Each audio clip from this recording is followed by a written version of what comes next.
Dieting started with questionable eating advice from an English poet, evolved to incorporate chewing techniques to make you crap less, and really went off the rails with the invention of amphetamines, cigarettes, and laxatives. Hey everyone, I'm Natalie, and this is the bizarre history of dieting. And who better to start with than the first celebrity diet icon, Lord Byron? Pale, thin, and obsessed with losing weight, Byron worked hard at maintaining his image as the quintessential romantic poet. His go-to slimming tactics? Wearing layers of clothes to sweat, staving off hunger by smoking cigars, and eating flattened potatoes soaked in vinegar. People ate this up, and young women everywhere tried to emulate him. But one thing the Romantic period didn't romanticize was carbs. Nearly 200 years before keto, in 1825, a French lawyer and politician, I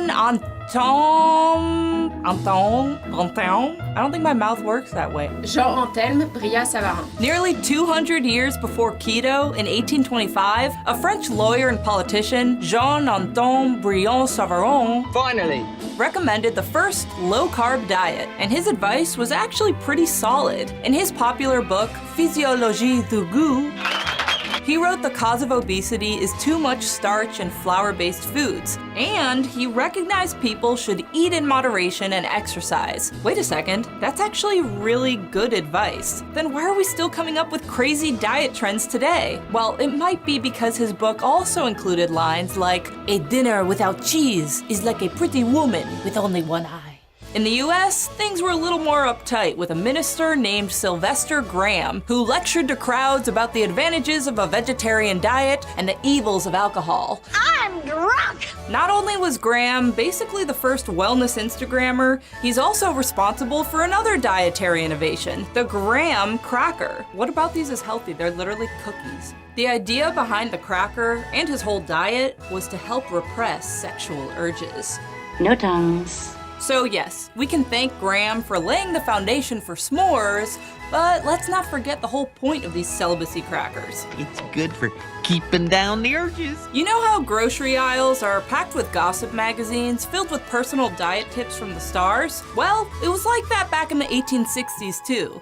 But instead of gossip magazines, it was pamphlets. And instead of taking advice from famous people, our great-grandparents got diet tips from an undertaker. Specifically, William Banting, who wrote about how he lost 46 pounds through a protein-rich, high-fat, low-carb diet that included wine at every meal, even breakfast. His diet was so well known, it became its own verb. Joe's drinking has really gotten out of control since he started banting, but he looks great. Wait, I know what you're thinking. All these diets seem a little too mainstream. I'm looking for something that will let me grind my food into liquefied gruel while ensuring I never poop again. Well, you're in luck. Enter Fletcherism. The early 1900s diet promoted intense chewing, as in chew your food at least 100 times until it becomes a liquid and all trace of taste has disappeared. Then, spit out whatever's left. 1, 2. A key sign of success in this diet was a lack of bowel movements. That looks good. Fletcher himself bragged about going number 2 once every 2 weeks. Ugh.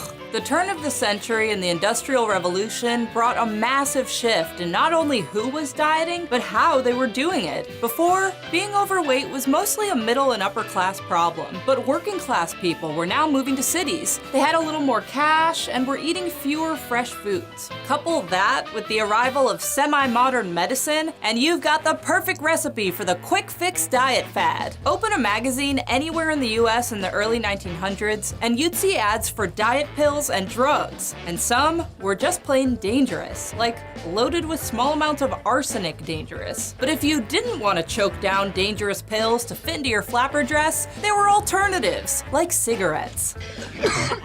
Lucky Strike started an ad campaign encouraging people to smoke instead of reaching for that cupcake. And if smoking wasn't your bag, you could have tried this chewing gum that's laced with laxatives.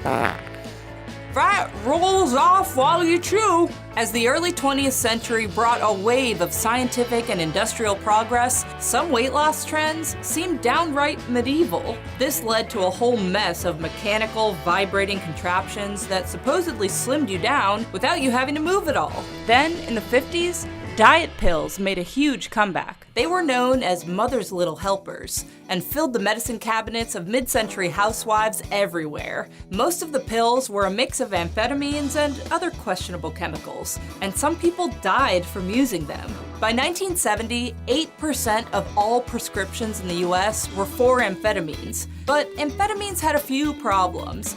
Well, with the fact that they stopped working after a while and, killing people. So companies started to get creative. Diet industry madmen brought forward a head-spinning array of pills, books, and diet systems, along with celebrity faces to market them. Since then, so many diets have been invented, it'll probably take me 10 minutes to name them all. Prepare to fast forward! The cabbage soup diet, Weight Watchers, the grapefruit diet.